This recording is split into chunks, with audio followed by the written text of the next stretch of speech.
Good afternoon. Come on in, it's nice and warm here. You don't have to stand out in the cold today. You want to see me make something? Yeah? Come on, let's see a little bit of enthusiasm. It's getting kind of warm in here.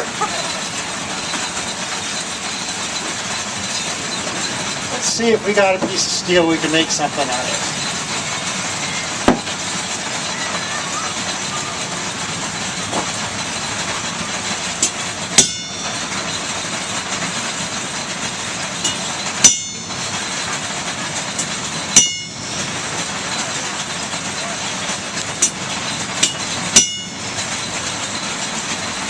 There's a myth that blacksmiths are these big brawny guys who pick up a team of horses, one in each hand. I think it got started because this is the way you started each project.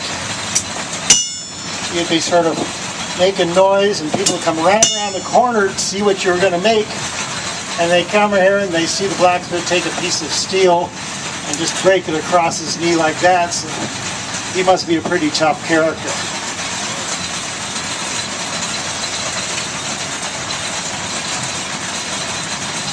Okay, before we get started, I'm going to come out and introduce myself. My name is Robert. Welcome to the Blacksmith Shop. If we're here in the Blacksmith Shop, what does that make me? A blacksmith. Okay, very good. For the rest of you, if you didn't get that, try to keep up. The questions are going to get tougher as we go along. And here's one for you. Why am I called a blacksmith? Does anybody know that? Black coal. Anybody want to come up and shake hands, say hello? It gets so lonely up here sometimes. Okay, for the record, this is not why we're called blacksmiths. The real reason is the material we use. We use iron, and what color is it? Black. I told you the questions would get tougher, didn't I? And 1,000 years ago, they didn't call it iron, they called it the black metal, for obvious reasons. And there's a very old English word that we don't use much anymore. To hit something is to smite it. Has everybody heard that word? Okay. No? When you go to college and you study Chaucer in Middle English, this is one of the things you learn. Right? I have a bachelor's degree in English literature, which is a prerequisite for becoming a blacksmith. Okay, so you have the black metal. You have the word smite. The person who would smite the black metal became known as the blacksmith. That's where our name comes from. Getting black and dirty, that's just a part of the job. Now, what are we going to do here? What do blacksmiths do? We make things out of iron and steel. There's a poker that I made. You might want to come up a little bit closer so you can see. I haven't bitten anybody today. Okay, so you can hold that. Watch, it might be warm towards the bottom end. Okay, so how do we do stuff like that? Because that is iron, that's really, really tough stuff. Well, the secret is, if we get that piece of steel hot, it is going to be just like a piece of Play-Doh or plasticine. Hands up, everybody who's played with Play-Doh or plasticine. Okay, a couple of kindergarten dropouts never used the stuff? That's okay. We're going to get to work now. Now, to get it soft, I have to get it hot. So, to get it hot, I've got a big fire here in the forge. And the piece of metal is starting to get hot. I can see there's a bit of color in it, but it's not yet hot enough. So we're going to put air on the fire. What happens when you put air on a fire? It gets hotter. We're going to raise the temperature of the fire to about 2,500 degrees.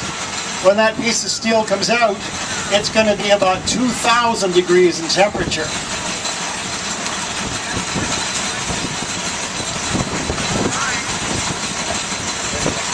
And at that temperature, it'll be nice and soft and easy to work with.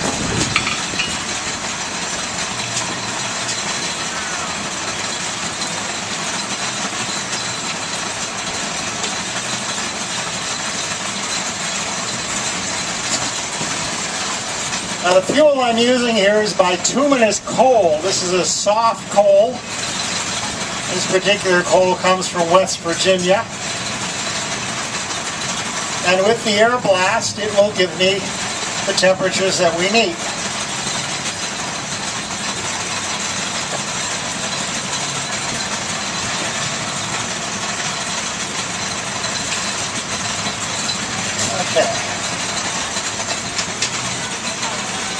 So when the metal comes out, it's about 2,000 degrees in temperature. And I'm going to start off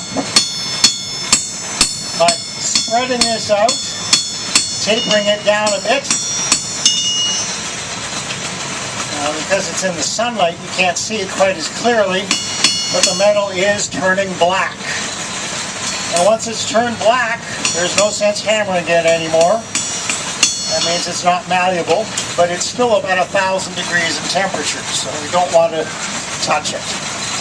Now every time I bring that out of the fire and work on it, that's called a heat. This project will take 3 or 4 heats to finish. It's a nice quick one so you can see the whole thing from beginning to end, then get back to the important stuff like the cotton candy and the midway.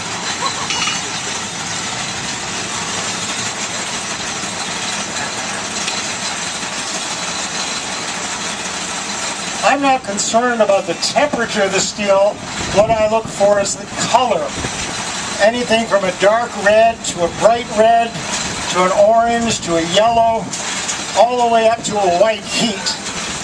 These tell me the different states of the metal, and you do different forging operations at different temperatures. Now in this step, I'm going to put a small curve on the end of the bar. And then once I've done that, I'm going to cool that curve down so I don't undo it as I'm putting a second curve in.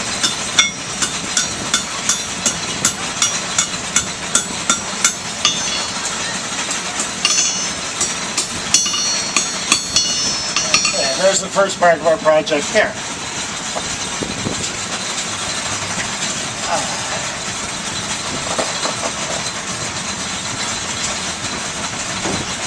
Okay, now the next step, I need to leave it to heat up for a moment. What's the most important thing that blacksmiths make? Horseshoes? Well, the horses think that's important. Anything else? Railings. What's that? Stair railings. Stair rails? Well, that's important for the rich people who can afford it.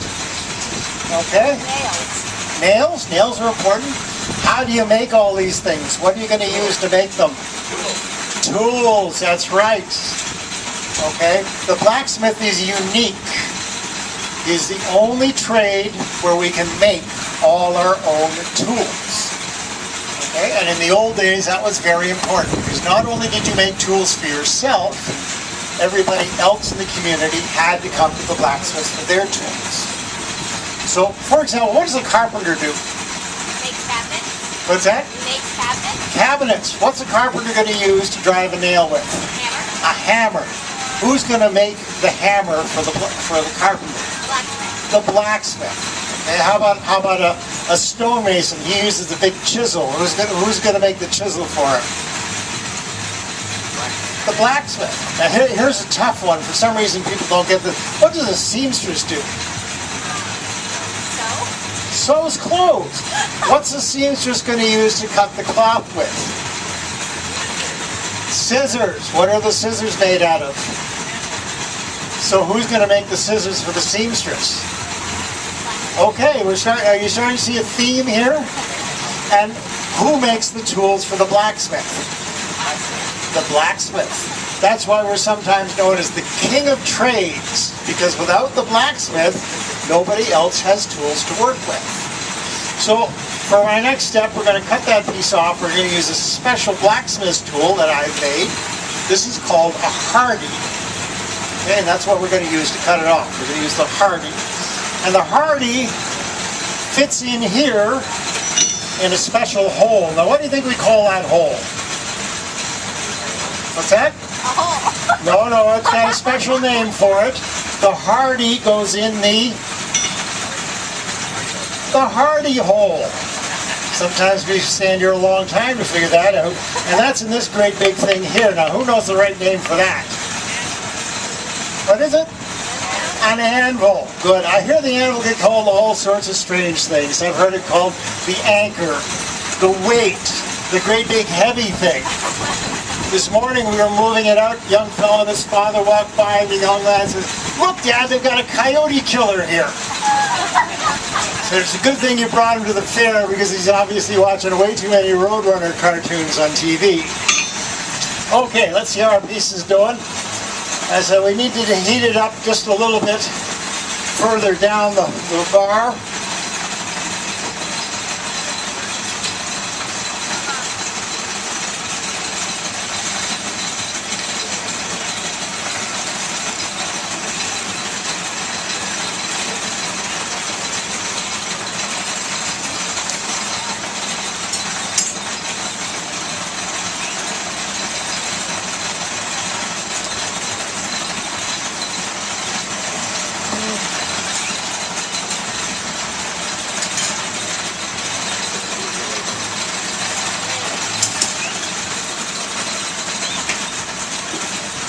Okay, so we're going to bring that out, measure it carefully.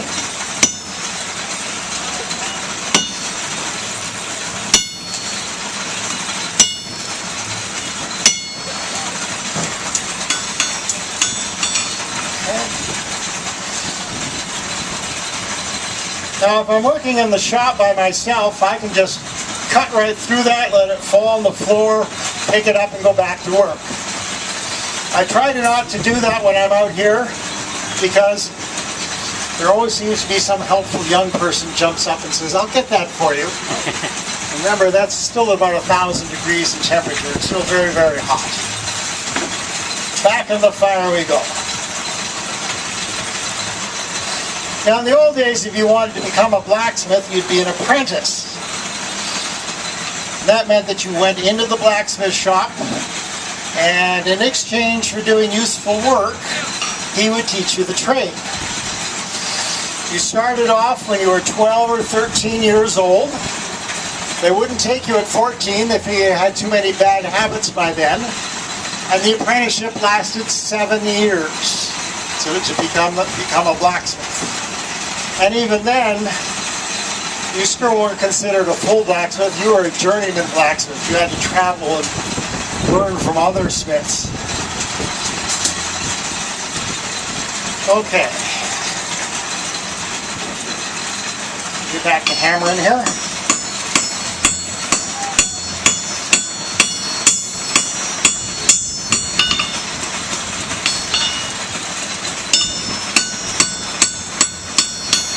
So again, we've flattened it out, spread it, tapered it down.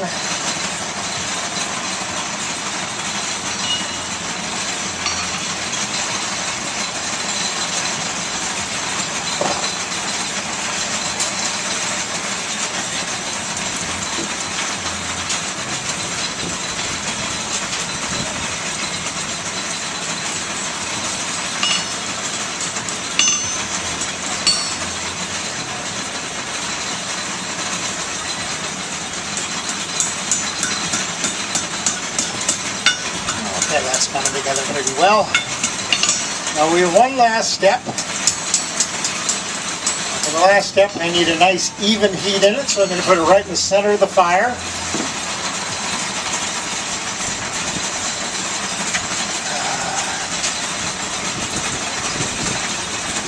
For the last step, we're going to use the Blacksmith's vise, which is this tool here. It'll clamp the work for me. But its special feature is it has a long leg that runs right down to the floor. You can see it there. It's sometimes called a leg vise. That's so that if you're hammering on something, the stress is taken by the floor rather than by your bench. Your bench lasts a lot longer.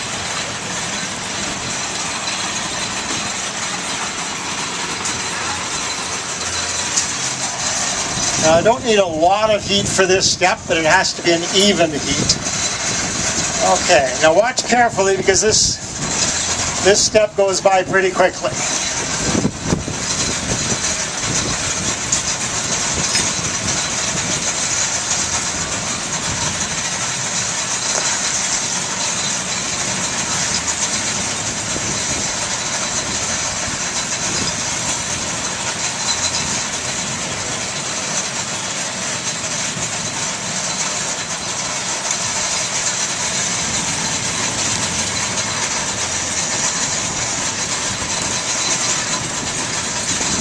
Okay, that's pretty good.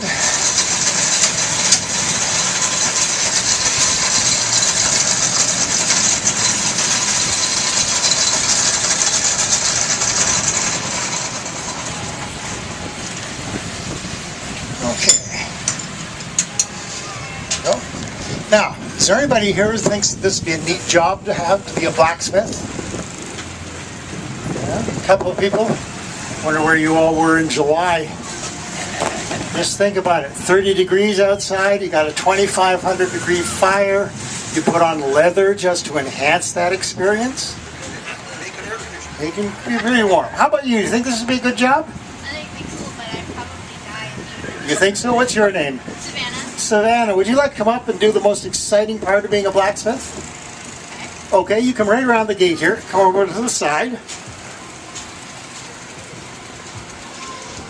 Okay, Savannah, what I want you to do, take those tongs, put it in the water, and make it go tss. Okay. And now you can let go, and you come right back out to the front, and whoa! Ah. Okay. I hate this part of the demonstration. Okay, so what have we made here? What we have here, this is called an S-hook or a pot hook.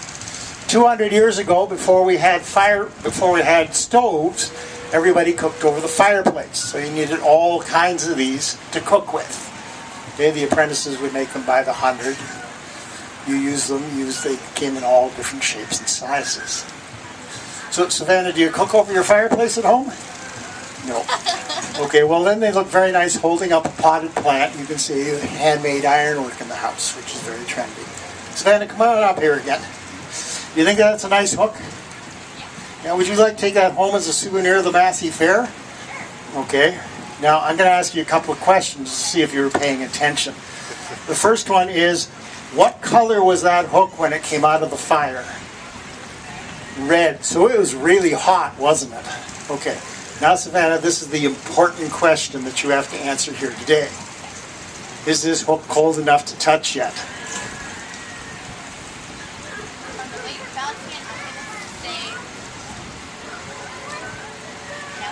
No? Okay. Okay, tell you what, we're going to play a little game here. Everybody's going to have to help. Maybe Savannah will get to take this hook home. And this is how it works. Savannah, if you can reach out and pick that hook up and hold it in your hand really tight, while everybody here counts to 3, you can take it home. Now, Savannah, pay attention, because if it's still too warm and you drop it, and if it is warm, I recommend you drop it, I get to keep the hook. Okay, and then I put it on the sales table, and I'll get an exorbitant price for it. Okay? You understand how that works? Now I'm going to ask, who thinks Savannah can do this? Put your hand up. All right. Now, of all you people who put your hand up, who'd come up and touch the hook?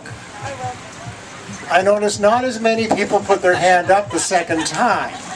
So they've been here before. They know what's going to happen. So I tell you what, people, I don't want anybody cheating. You don't start counting until she has it in her hand. However, if you like Savannah, you're going to count real fast, okay?